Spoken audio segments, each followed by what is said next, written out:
Assalamualaikum warahmatullahi wabarakatuh.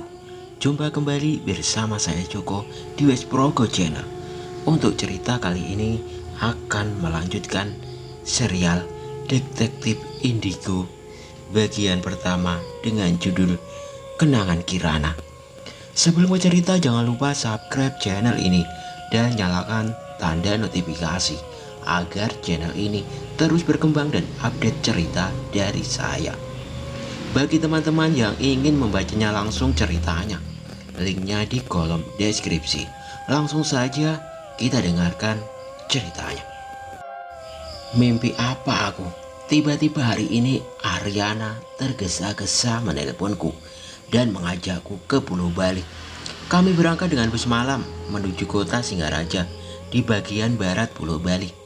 Asiknya lagi, semua akomodasi yang bayar Arina.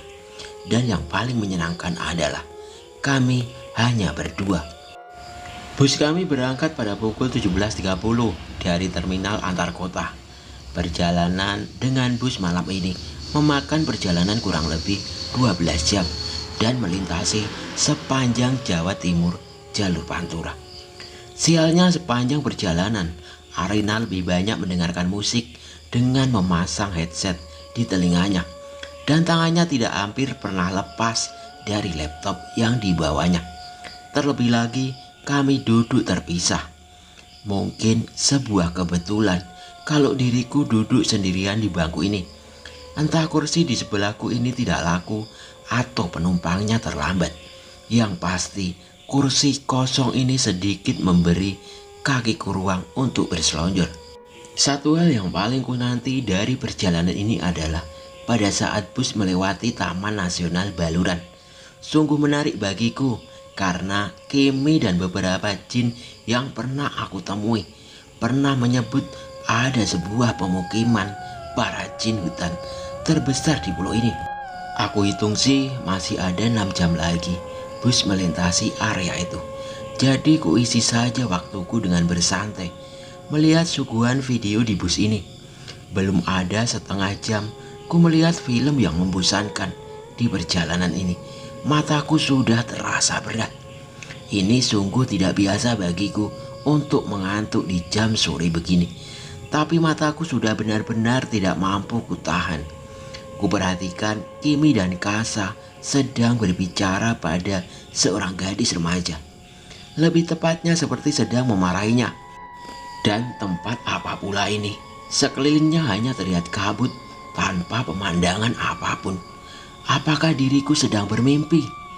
Kudekati ketiga gadis itu sembari berpikir tentang keberadaanku sekarang ini. Kimi, sedang apa kalian di tempat ini? Siapa gadis yang kau marahi itu? Tanyaku. Ini adalah bawah sadarmu.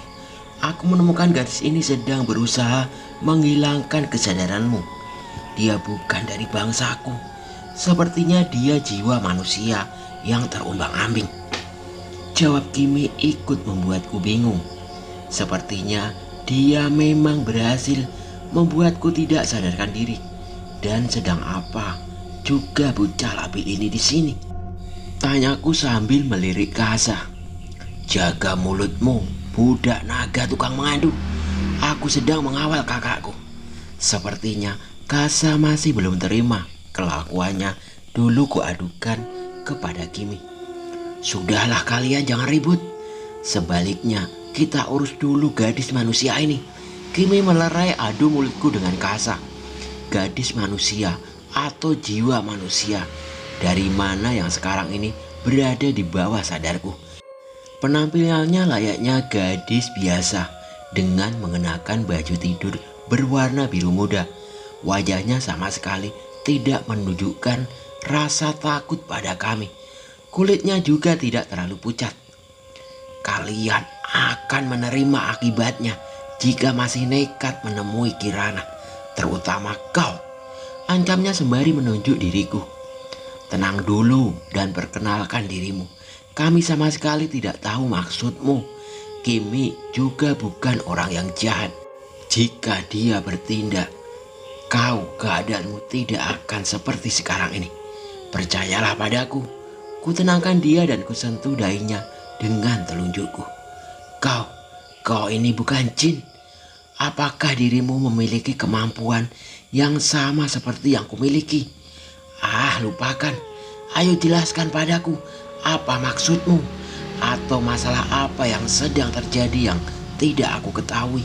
Imbuhku, namaku Narina dan aku bukanlah jin. Aku terlahir di waktu yang sama dengan kelahiran Kirana di dunia ini. Tapi diriku tidak akan bisa merasakan dunia yang sama dengannya. Kami bisa berbicara satu sama lain. Jawab Rania. Tunggu dulu, Kirana. Siapa Kirana ini? Aku sama sekali tidak mengenalnya. Potongku. Kirana itu saudara kembarku. Kau akan segera menemuinya kan? Pastilah dirimu yang akan berbuat jahat padanya. Dia menjelaskan dengan amarah. Saat ini aku memang akan pergi ke suatu tempat. Tapi sumpah, aku sama sekali tidak tahu untuk apa, tujuan apa, dan melakukan apa nanti di sana. Menurutku sih hanya sekedar liburan, jawabku. Kurasakan sebuah tangan menggoyangkan bauku. Ternyata Arina membangunkanku dan mengajak makan malam.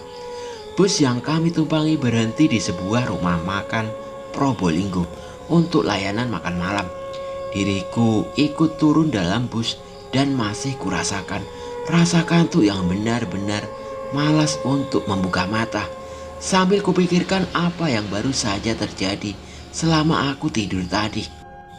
Dari bermacam-macam menu yang disediakan di rumah makan ini, aku hanya mengambil nasi, paru dan mie goreng. Lalu kudatangi meja tempat Arina makan dan kuletakkan piringku sejenak di sana. Kuhampiri bagian minuman dan kuambil sebotol air putih dingin. Masih ngantuk rasanya diriku. Jadi makan malam kali ini sengaja kuambil menu yang tidak berat. Berbeda dengan diriku, Arina justru mengisi piringnya dengan berbagai lauk sehingga membentuk nasi campur. Apa gerangan yang membuatnya rakus malam ini? Selesai makan masih ada waktu 15 menit sebelum bus melanjutkan perjalanan. Kusempatkan melihat-lihat di sebuah taman kecil di samping ruang makan. Di taman itu tak sengaja kudapati Arina yang sedang memainkan smartphone-nya. Kudekati dia. Jadi siapakah si Kirana ini? Pasien atau kerabatmu? Tanyaku yang membuat Arina terkejut. Kau ini, adakah sesuatu yang tidak pernah kau ketahui? Balasnya sewot. Lalu sejenak dia terdiam sembari terlihat sedang berpikir keras untuk menjawab tentang Kirana. Arina terlihat sangat keberatan untuk menceritakan apa yang ia ketahui padaku. Sehingga tanpa alasan kutinggalkan dia di taman itu dan aku kembali menaiki bus. Aneh, semakin diriku mendekati kursi, semakin berat rasa kantuk ini kurasakan. Seakan ada yang sengaja membuat keadaan ini terjadi padaku. Tak usah dilawan. Mereka sangat ingin membawamu ke tempat mereka. Banyak yang ingin mengenalmu. Samar-samar ku dengar suara Kimi. Tak berapa lama kulihat Kimi, Kasa, dan seorang lelaki berpakaian ala ketoprak menyambutku. Mereka sepertinya sudah saling mengenal. Tidak berapa lama. Apakah ini di alam mimpi atau alam jin? Pikirku. Sesaat sebelum aku melangkah mendekati ketiganya, ada yang mencegahku dengan menarik bajuku dari belakang. Jangan ikut mereka, aku takut. Mereka itu bukan manusia semua. Rania merengek ketakutan. Bukannya kau sudah bertemu Kimi dan Kasa tadi? Kenapa takutnya sekarang?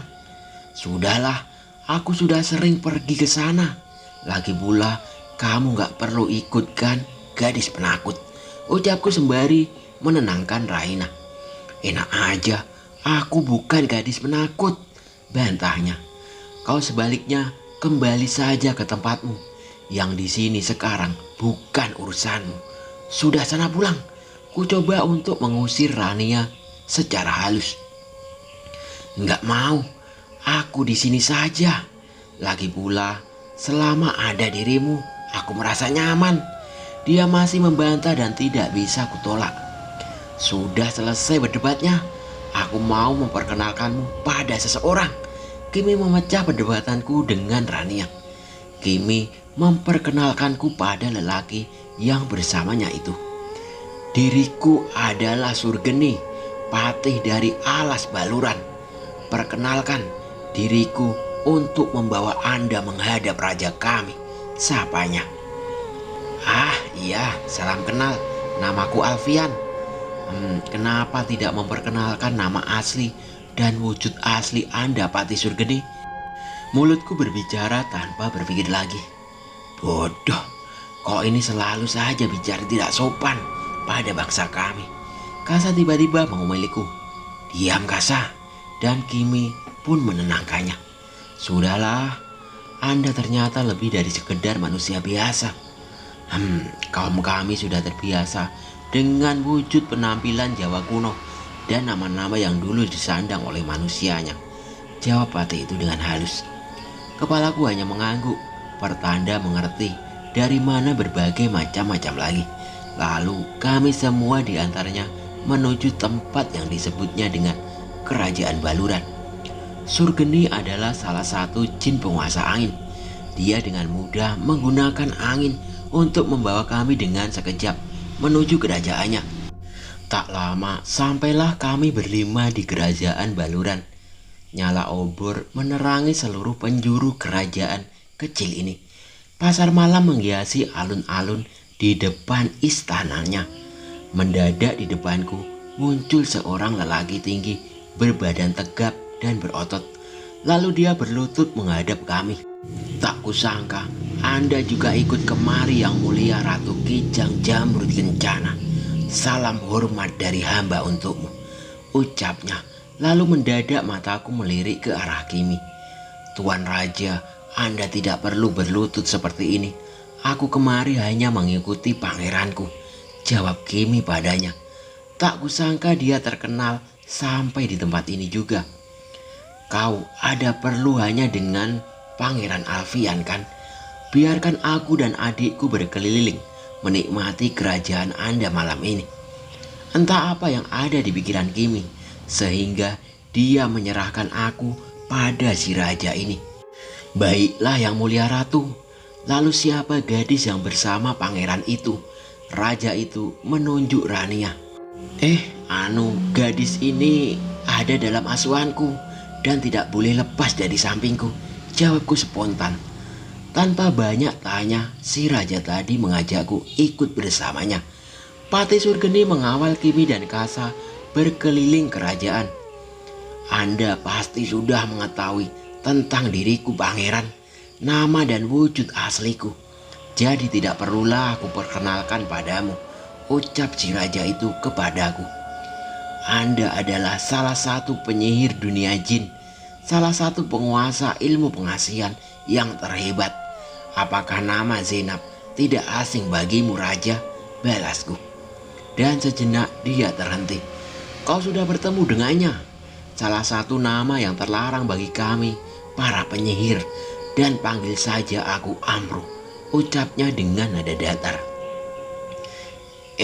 Zainab sudah mati. Dia dibantai seekor naga hitam karena terlalu mencari gara-gara dengannya," jawabku singkat. "Dia adalah salah satu yang mengubah ilmu sihir untuk kejahatan. Salah satunya adalah ilmu pengasihan.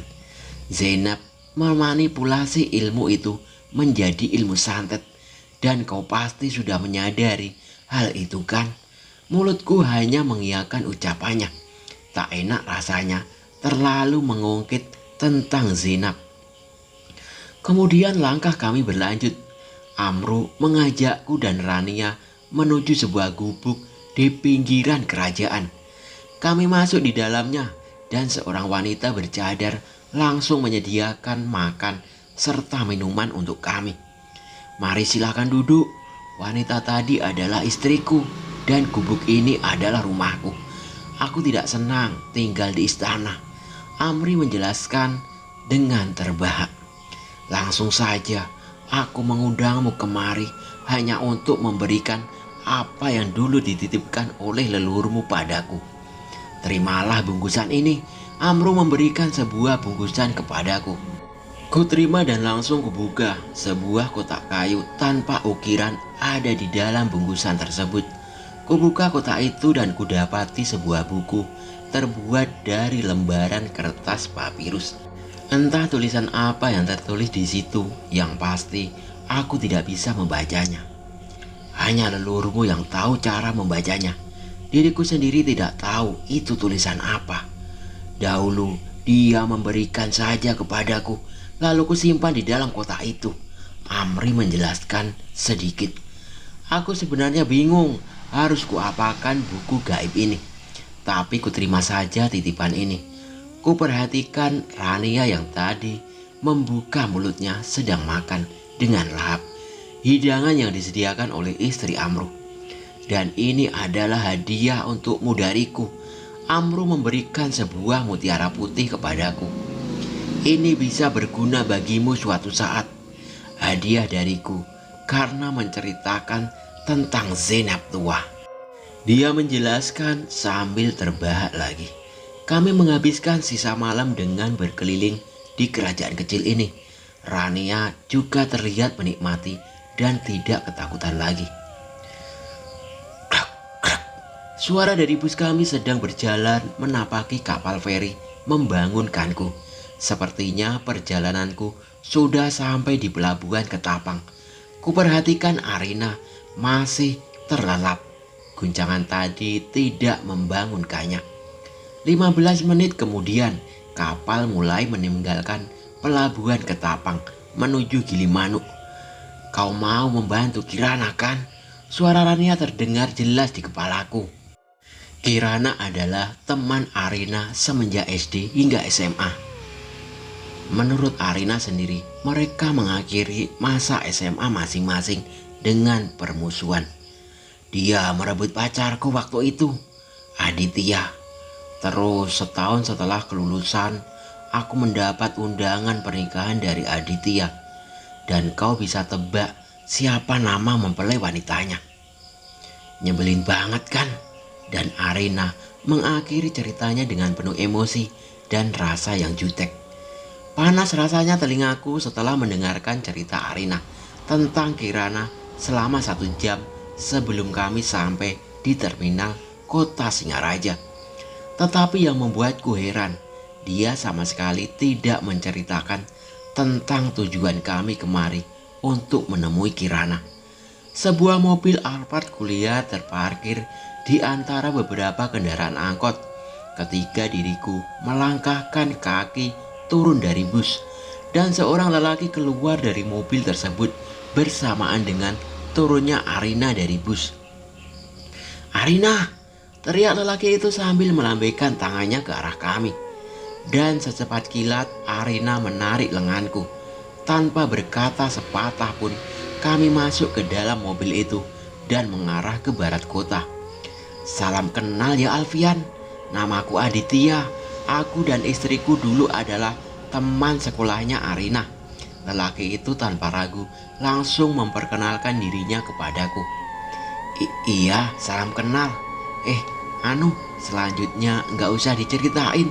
Tadi sudah dicurhatin semua sama Bu Dokter. Au, cobitan Arina mendarat di pinggangku. "Tolong sekalian ceritakan semuanya pada bocah aneh ini," celoteh Arina dengan pandangan ke arah luar jendela tanpa emosi sedikit pun. Baiklah, jawab Aditya. Istriku Kirana sekitar 3 minggu yang lalu beserta beberapa temannya sedang mengadakan perjalanan ke sebuah tempat di Pulau Lombok untuk melakukan penelitian pada sebuah situs kuno yang baru saja ditemukan. Pada hari kedua, istriku dan 4 temannya mengalami kesurupan pada waktu selepas maghrib. Keempat teman istriku berhasil sembuh setelah diobati oleh beberapa ahli spiritual setempat. Namun tidak dengan istriku. Kirana tidak mampu dinetralkan oleh para ahli spiritual itu. Namun pada sekitar jam 3 pagi, Kirana terlihat sudah sembuh dari kesurupan tersebut. Tapi ada yang aneh sejak saat itu. Kirana istriku tidak berbicara sama sekali dan tidak menampakkan raut emosi apapun. Sesekali dia hanya menatap sekilas mata tiap orang yang mengajaknya berkomunikasi. Sampai saat ini dia senang menyendiri. Untuk makan harus disuapi, untuk bersih diri harus ada yang membantunya. Kirana sekarang seperti layaknya mayat hidup, jelas Aditya.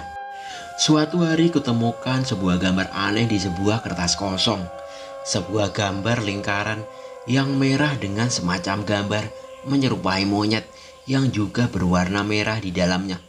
Gambar itu kutemukan di teras rumah, tepat di bawah jendela kamar tempat Kirana selalu mengurung diri, sambungnya. Red Monkey. Tanpa sadar kata itu keluar dari mulutku. Iya, itu bahasa Inggrisnya, celetuk Aditya. Bukan, maksudku begini. Sekitar 7 bulan yang lalu, aku pernah bermimpi selama beberapa hari tentang sebuah kata yang selalu muncul dalam mimpiku. Kata-kata yang selalu sama, yaitu Red Monkey. Sampai saat ini, aku juga tidak tahu apa maksudnya. Mungkin kali ini kita akan mengetahuinya.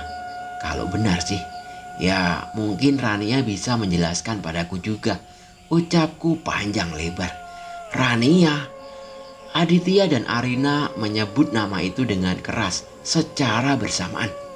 Gila, ini semakin gila. Aku tak seharusnya membuang waktu cutiku ke tempat ini. Arina mengomel sendiri sambil memalingkan muka menghadap jendela. Sebelumnya biar aku tambah sedikit, terutama untukmu Alfian. Seminggu yang lalu orang tuaku menganjurkanku untuk membawamu. Maksudmu meminta bantuan untuk memecahkan masalah Kirana ini. Orang tuaku berteman akrab dengan orang tua Arina. Jadi ya dari sanalah namamu muncul. Jadi sekarang kumohon, benar-benar aku memohon kepadamu untuk membantu memecahkan masalah ini. Aditya berkata dengan tulus tentang maksud dan tujuannya kepadaku. Oke mas, aku setuju. Pantas sengaja gak mau cerita dia, jawabku sambil melirik Arina. Oh iya, terus kenapa kalian sangat terkejut mendengarku menyebut nama Rania? Tanyaku. Bagi kami, terutama beberapa orang yang sangat dekat dengan Kirana, sudah tidak awam lagi mendengar nama itu. Kirana dikenal sering sekali membahas tentang teman khayalannya yang bernama Rania. Dan dia masih menceritakan sampai masa SMA. Tapi dia entah mengapa sungguh pintar sekali membuat nama itu benar-benar terdengar seolah nyata bagi kami, jelas Aditya. Dan kembali lagi pikiranku dibikin pusing mendengar semua penjelasan itu. Lalu tiba-tiba sepertinya aku mendadak ngantuk nih. Gak tahu ya kenapa mendadak begini. Mungkin aku akan bangun sekitar 3-4 jam lagi. Diriku mendapat perasaan aneh ketika semakin mendekati rumahnya Aditya. Tidak apa kok, sebentar lagi kita sampai di rumahku. Kau istirahat saja sebentar. Aditya yang polos sepertinya belum paham maksudku. Merepotkan saja kok ini kalau sudah kumat, celoteh Arina. Aditya melirik Era dari kaca. Ada apa ini kok mendadak sekali? Tanyaku pada Rania yang berdiri membelakangiku. Gadis itu langsung memelukku. Badannya gemetar ketakutan. Kurasakan hawa panas memancar keluar dari tubuh Rania. Kau akan membantu kami kan? Dia sangat marah karena kau akan ikut campur dalam masalah ini, ujarnya ketakutan. Iya, pasti aku akan membantumu. Maksudmu kalian? Dengar Rania, sekarang sebaliknya kau ceritakan apa yang sebenarnya terjadi di sana dan apa itu Red Monkey yang selalu keluar dari mulut Kirana. Kutenangkan gadis remaja itu dan menyuruhnya untuk menceritakan awal mula dari masalah ini. Kirana tak seharusnya mengambil belati itu. Benda itu milik orang Inggris yang pernah ke tempat itu pada masa lampau. Makhluk berburu merah itu marah melihat Kirana mengambil benda milik orang yang pernah dibunuhnya. Isak tangisnya memuncak sembari bercerita. Sedikit serpian jiwa dari orang Inggris itu sempat menolong Kirana, tapi dihempaskan dengan keras oleh makhluk berburu merah itu. Tapi dia sempat memberikan kekuatan terakhirnya untuk menolong tubuh Kirana, sehingga sebagian jiwa tidak seluruhnya dikuasai makhluk jahat itu. Rania berhenti dan masih terisak-isak. Dan selanjutnya, tanyaku. Jiwa Kirana yang berisi kenangan-kenangan dan kesadarannya diambil dan disegel olehnya. Kau harus membantuku mengembalikan jiwa itu. Bantu aku. Dan dia berhenti bercerita. Aku bingung, tapi paham dengan maksud dari ceritamu. Tapi untuk itu apa kita harus pergi ke Lombok? Nanti ku coba untuk memikirkan cara yang lebih mudah, ucapku sambil menenangkan Rania. Tiba-tiba keadaan di sekitarku berubah. Sebuah hutan dipenuhi pohon-pohon rindang yang menyerupai sebuah labirin muncul di sekelilingku. Beberapa pasang mata yang memancar merah muncul dari balik tempat yang gelap. Berada di antara pepohonan itu, mereka memperhatikanku dan Rania. Kita sekarang sudah sampai di rumah. Kita sekarang ada di dalam bawah alam sadar Kirana, ucap Rania, menandakan bahwa di luar sana tubuhku sudah berada di rumah Aditya. Mereka kelihatan ganas. Kita harus pergi dari tempat ini. Rania, aku akan berusaha melindungimu. Instingku mengatakan makhluk-makhluk yang memperhatikan kami itu akan segera mungkin menyerang kami. Dengan tenang dan siaga, kami berusaha berjalan menjauhi tempat itu tanpa memperhatikan niat menantang mereka. Kami menelusuri jalan yang penuh lumut dan batang yang membusuk di hutan misterius. Sementara itu mereka masih mengikuti kami, seakan sedang mengiringku dan Rania menuju ke suatu tempat. Di labirin hijau itu mereka seolah mempermainkanku. Lolongan serta auman keras selalu terdengar apabila kakiku salah melangkah. Entah sudah beberapa lama, akhirnya kami sampai juga di sebuah ujung hutan. Sebuah air terjun yang sangat tinggi menanti kami di sana. Dan di sampingnya terdapat sebuah altar yang sungguh aneh. Altar ini sama sekali tidak memiliki kemiripan dengan budaya-budaya yang kupelajari di pelajaran sejarah. Corak dan letak bebatuan pada altar ini lebih mirip peninggalan zaman prasejarah, zaman di mana manusia menuhankan kekuatan yang mereka anggap sangat hebat dan mengatur alam semesta. Makhluk-makhluk tadi tidak lagi mengikuti kami. Kuajak Rania mendekat ke altar itu. Aku belum pernah kemari. Kenapa hal semacam ini bisa ada dalam sisi jiwa Kirana? Ucapnya polos. Entahlah, ayo kita selidiki dulu tempat ini, ajakku. Begitu kupijakkan kakiku pada tangga altar itu. Tak lama kemudian muncul beberapa makhluk lagi. 8 makhluk berbadan wanita namun berkepala kuda mengintari tempat pemujaan altar utama. Dan 5 makhluk berbadan laki-laki namun berkepala kerbau membawa tombak menghadang di ujung tangga. Mereka seolah menghalangiku dan Rania untuk masuk menuju altar utama. Sebuah kepala lelaki bule yang ditancapkan pada sebuah tombak menatap sedih ke arah kami. Lalu mendadak ku dengar sebuah suara yang sudah ku kenal. Pangeran, kami akan membantumu. Kimi dan Kasa berhasil menemukanku di tempat ini. Mereka datang dengan wujud asli mereka, rusa dan burung api.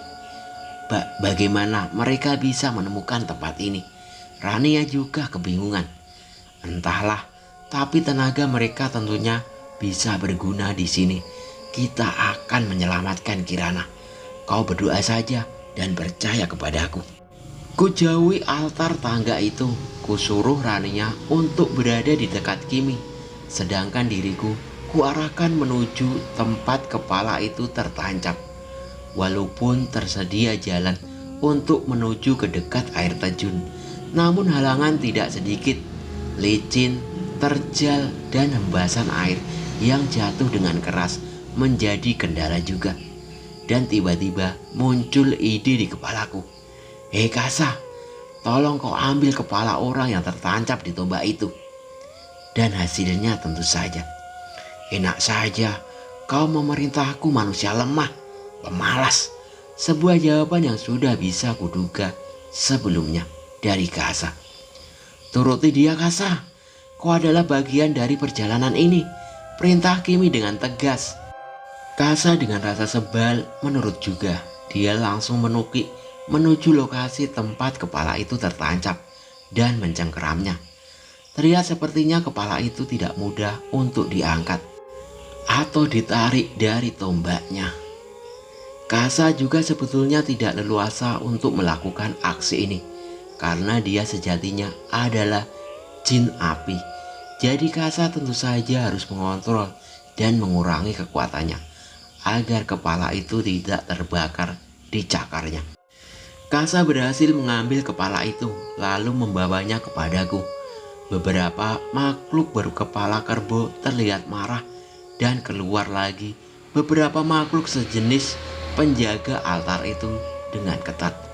Kepala lelaki bule itu diselamatkan. Dia langsung memintaku untuk mensucikan jiwanya agar bisa terlepas dari tempat itu. Kutanyakan pada Kimi bagaimana cara mensucikan jiwa dari bule ini. "Biar aku yang melakukannya.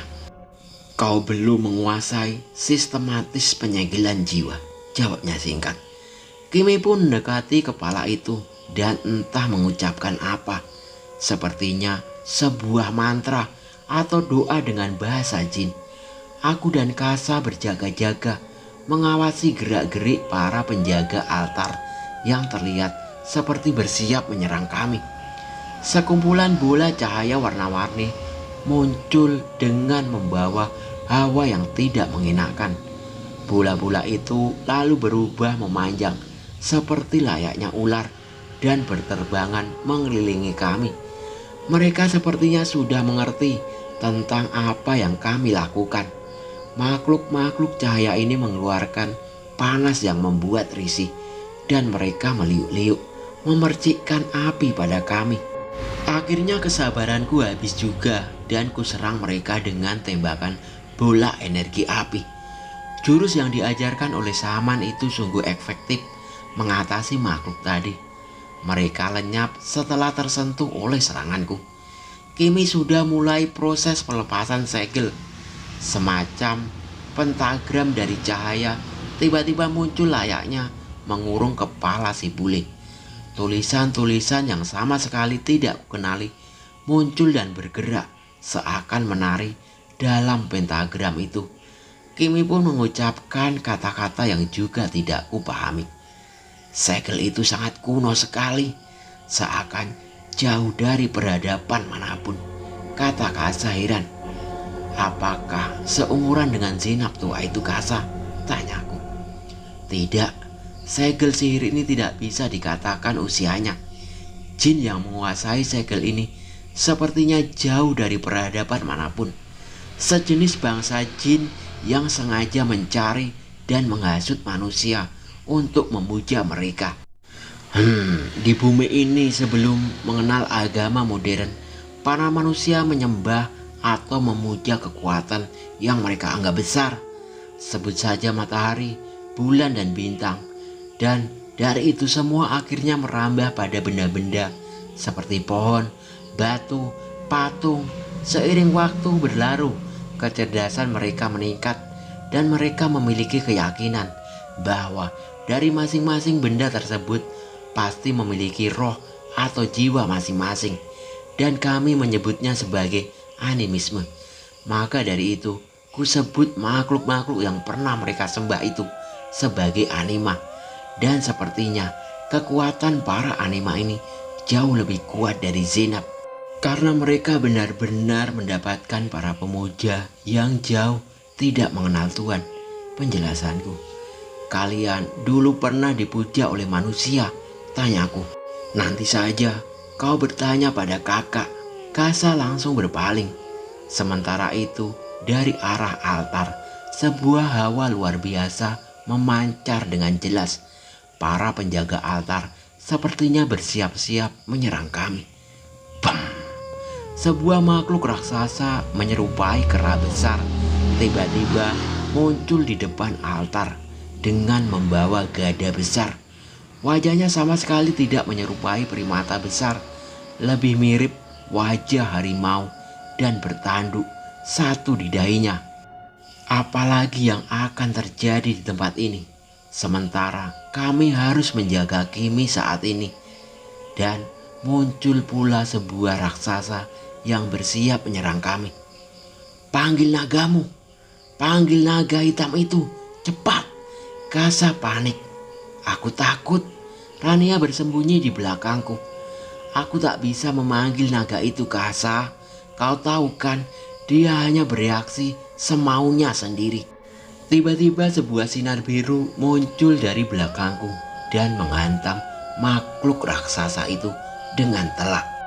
Masih tersisa satu segel lagi. Kalian jaga kepala itu. Kimi terbang meloncati kami dan bergerak menyerang si raksasa. Kimi menyerang dalam wujud rusa. Bagai tiupan mata aku perhatikan saat ini, ukuran tubuh kedua makhluk ini setara besarnya. Di luar dugaan, Kimi mampu mengungguli raksasa itu.